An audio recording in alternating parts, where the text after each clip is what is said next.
Floor to the distinguished representative of Pakistan to introduce an address by the head of government.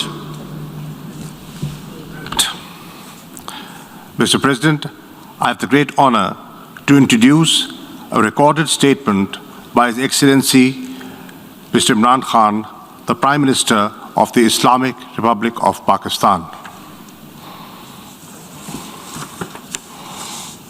Bismillah ar-Rahman ar-Rahim.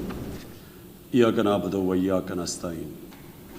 Mr. President, I congratulate you on assuming the presidency of the 76th session of the General Assembly. I also wish to express appreciation for the significant achievements of your predecessor, Volkan Bozkır, who guided the Assembly skillfully under the difficult circumstances imposed by the COVID-19 pandemic. Mr. President, the world is facing triple challenge of the COVID-19, the accompanying economic crisis, and the threats posed by climate change. The virus does not discriminate between nations and people, nor do the catastrophes imposed by uncertain weather patterns. The common threats faced by us today not only expose the fragility of the international system, they also underscore the oneness of humanity. By the grace of Almighty Allah, Pakistan has been successful so far in containing the COVID pandemic. Our collaborated strategy of smart lockdowns helped save lives and livelihoods and kept the economy afloat. Over 15 million families survived through a social protection program of Asas. Mr. President, climate change is one of the primary existential threats that our planet faces today. Pakistan's contribution to global emissions is negligible, yet we are among the 10 most vulnerable countries to the effects of climate change in the world. Being fully aware of our global responsibilities, we have embarked upon game-changing environmental programs, reforesting Pakistan through our 10 billion tree tsunami, preserving natural habitats, switching to renewable energy, removing pollution from our cities, and adapting to the impacts of climate change. To address the triple crisis of COVID pandemic, economic downturn, and climate emergency, we need a comprehensive strategy that should include, number one, vaccine equity. Everyone, everywhere, must be vaccinated against COVID, and as soon as possible. Two, adequate financing must be made available to developing countries. This can be ensured through comprehensive debt restructuring, expanded ODA, redistribution of unutilized SDRs, and allotment of a greater proportion of SDRs to developing countries. And finally, provision of climate finance. Three, we must adopt clear investment strategies which help alleviate poverty, promote job creation, build sustainable infrastructure, and of course, bridge the digital divide. I propose that the Secretary General convene an SDG summit in 2025 to review and accelerate implementation of sustainable development goals. Mr. President, because of the plunder of the developing world by their corrupt ruling elites, the gap between the rich and the poor countries is increasing at an alarming speed. Through this platform, I've been drawing the world's attention towards the scourge of illicit financial flows from developing countries. The Secretary General's high-level panel of financial accountability, transparency, and integrity, called the Fact Eye Panel, has calculated that a staggering $7 trillion in stolen assets are parked in financial haven destinations. This organized theft and illegal transfer of assets has profound consequences for the developing nations. It depletes their already meager resources, accentuates the levels of poverty, especially when laundered money puts pressure on the currency and leads to its devaluation. At the current rate, when the FactI panel estimates that $1 trillion every year is taken out of the developing world, there will be a mass exodus of economic migrants towards the richer nations. What the East India Company did to India, the crooked ruling elites are doing to the developing world, plundering the wealth and transferring it to Western capitals and offshore tax havens. And Mr. President, retrieving the stolen assets from the developed countries is impossible for poor nations. The rich countries have no incentives or compulsion to return this ill-gotten wealth. And this ill-gotten wealth belongs, remember, to the masses of the developing world. I foresee in the not-too-distant future, a time will come when the rich countries will be forced to build walls to keep out economic migrants from these poor countries. I fear a few wealthy islands in the sea of poverty will also turn into a global calamity like climate change. The General Assembly must take steps meaningfully to address this deeply disturbing and morally repugnant situation, naming and shaming the haven destinations and developing a comprehensive legal framework to halt and reverse the illicit financial flows are most critical actions to stop this great economic injustice. And at a minimum, the recommendations of the Secretary General's FactI panel should be fully implemented. Mr. President, Islamophobia is another pernicious phenomenon that we all need to collectively combat. In the aftermath of the 9/11 terrorist attacks, terrorism has been associated with Islam by some quarters. This has increased the tendency of right-wing, xenophobic, and violent nationalists, extremists, and terrorist groups to target Muslims. The UN Global Counterterrorism Strategy has recognized these emerging threats. We hope the Secretary General's report will focus on these new threats of terrorism posed by Islamophobes and right-wing extremists. I call on the Secretary General to convene a global dialogue on countering the rise of Islamophobia. Our parallel efforts at the same time should be to promote interfaith harmony, and they should continue.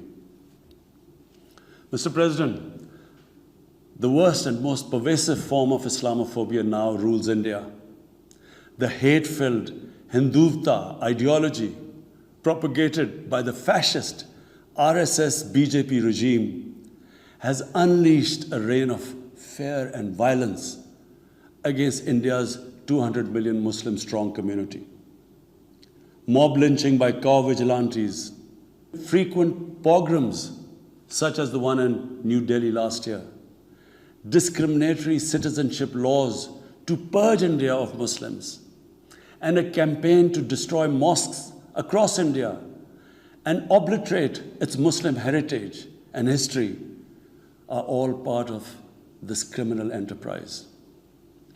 New Delhi has also embarked on what it ominously calls the final solution for Jammu and Kashmir dispute. It has undertaken a series of illegal and unilateral measures in occupied Jammu and Kashmir since 5th August 2019. It has unleashed a reign of terror by an occupation force of 900,000 It has jailed senior Kashmiri leadership, imposed a clampdown on media and internet, violently suppressed peaceful protest, abducted 13,000 young Kashmiris and tortured hundreds of them.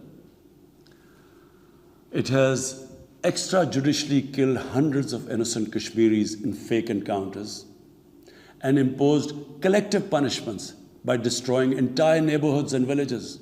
We had unveiled a detailed dossier on gross and systematic violations of human rights by the Indian security forces in occupied Jammu and Kashmir. This repression is accompanied by illegal efforts to change the demographic structure of the occupied territory and transform it from a Muslim majority into a Muslim minority.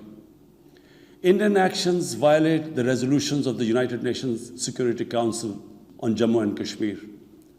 They clearly prescribe, the resolutions clearly prescribe that the final disposition of the disputed territory should be decided by its people through a free and impartial plebiscite held under the UN auspices.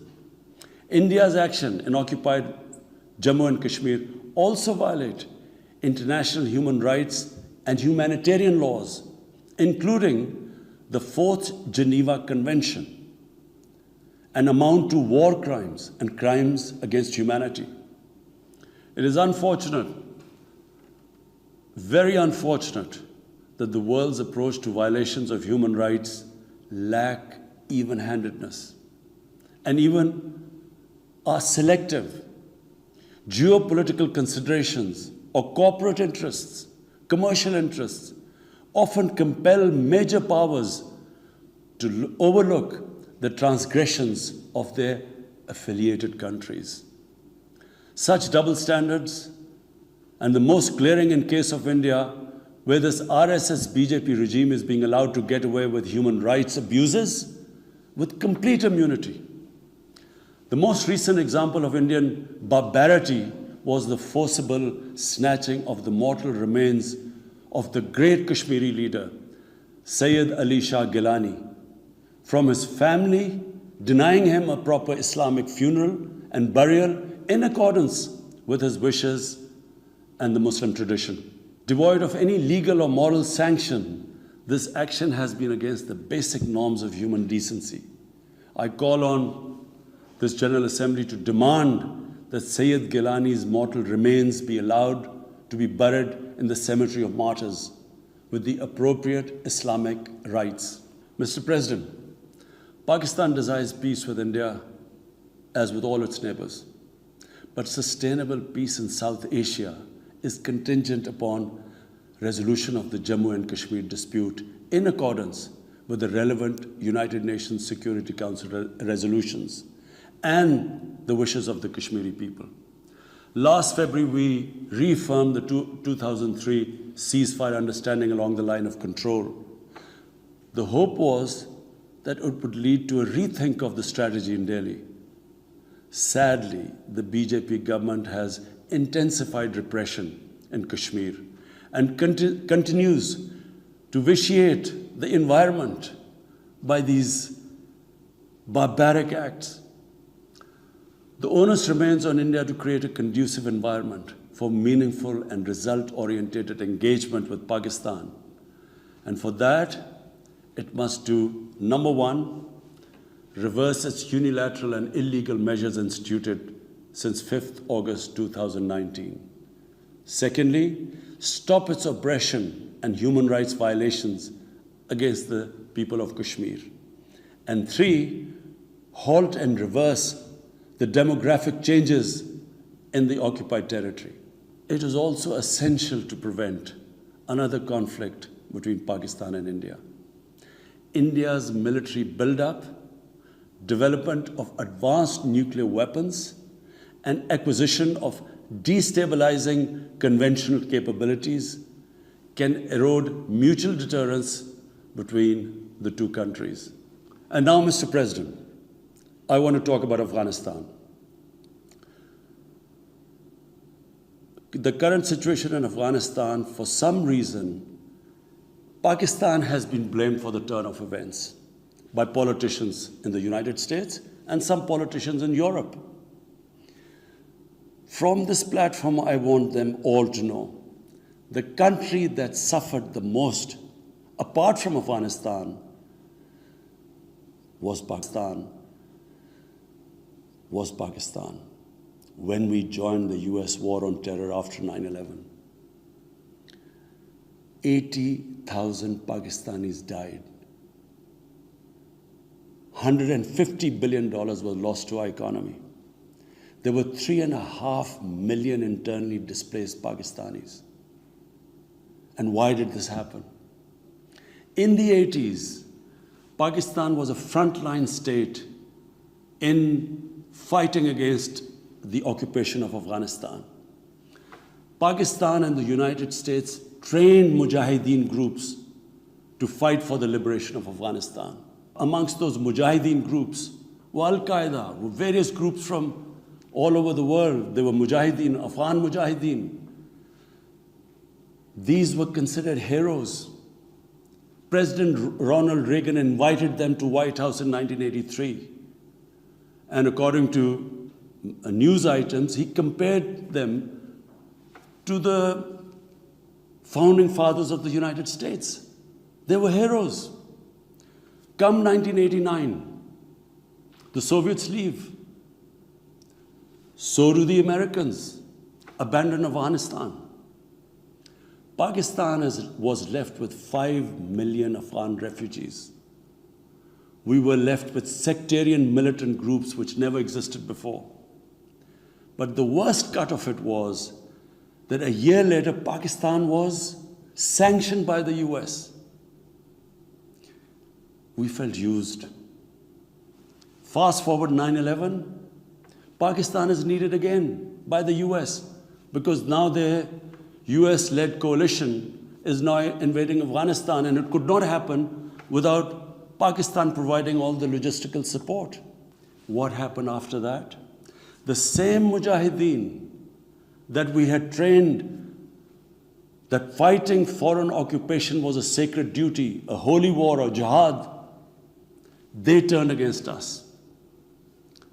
We were called collaborators. They declared jihad on us.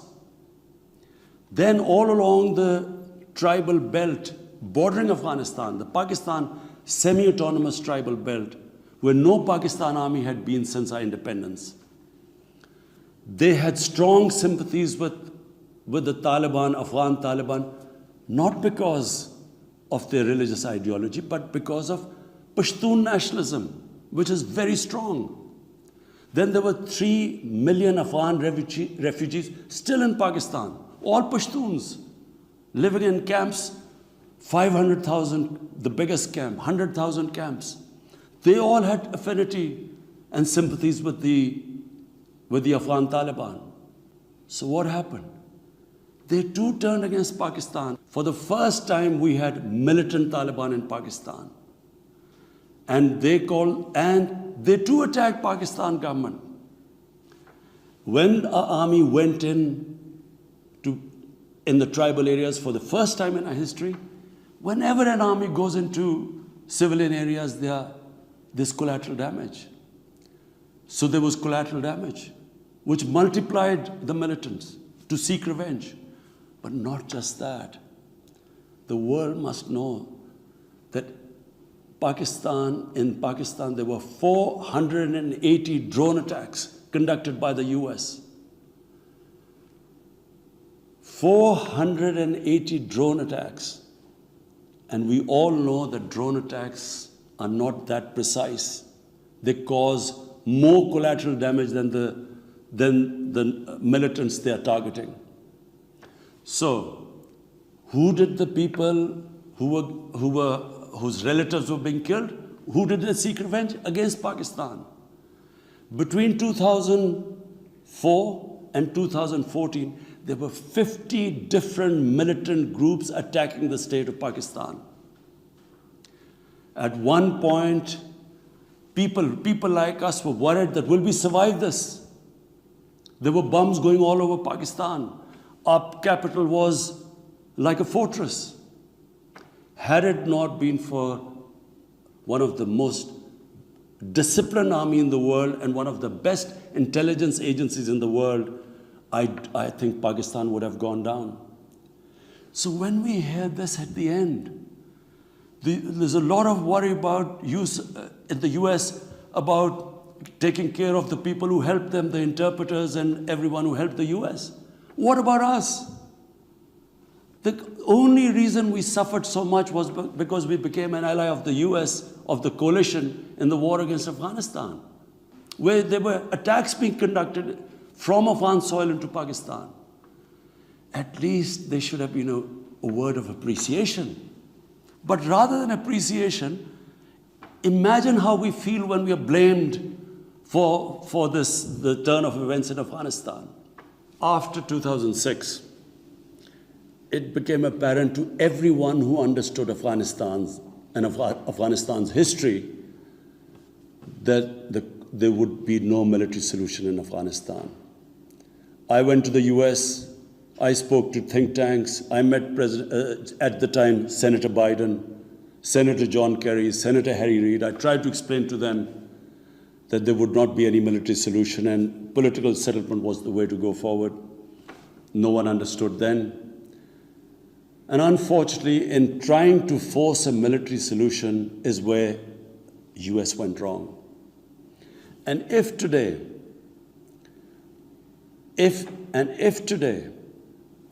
the world needs to know why the Taliban are back in power, all the world has to do is do a deep analysis of why 300,000 well-equipped Afghan army, and remember, Afghans are one of the bravest nations on earth.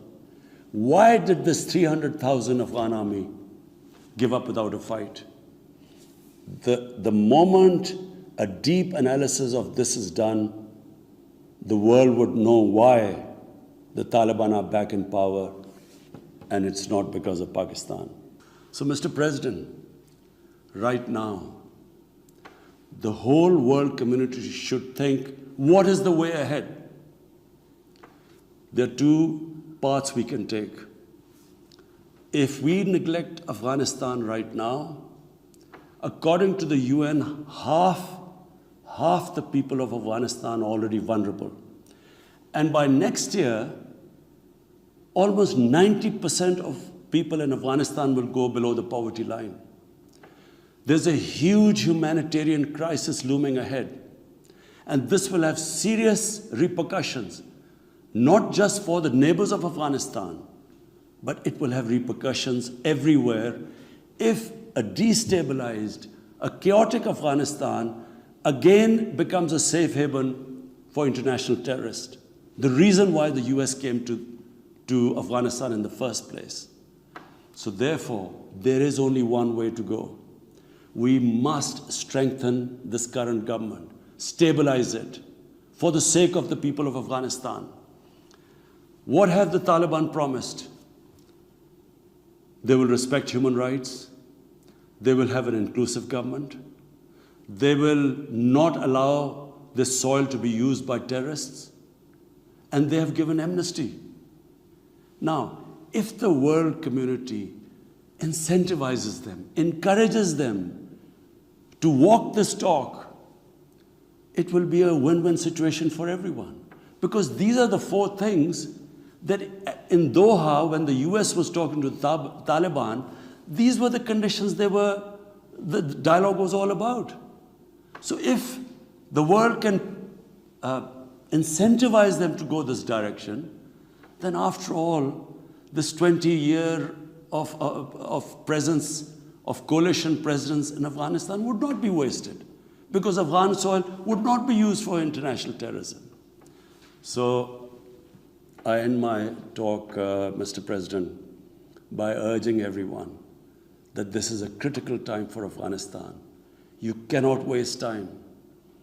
Help is needed there. Humanitarian assistance has to be given there immediately. And the Secretary General of the United Nations has taken bold steps. I urge you to mobilize the international community and move in this direction. Thank you.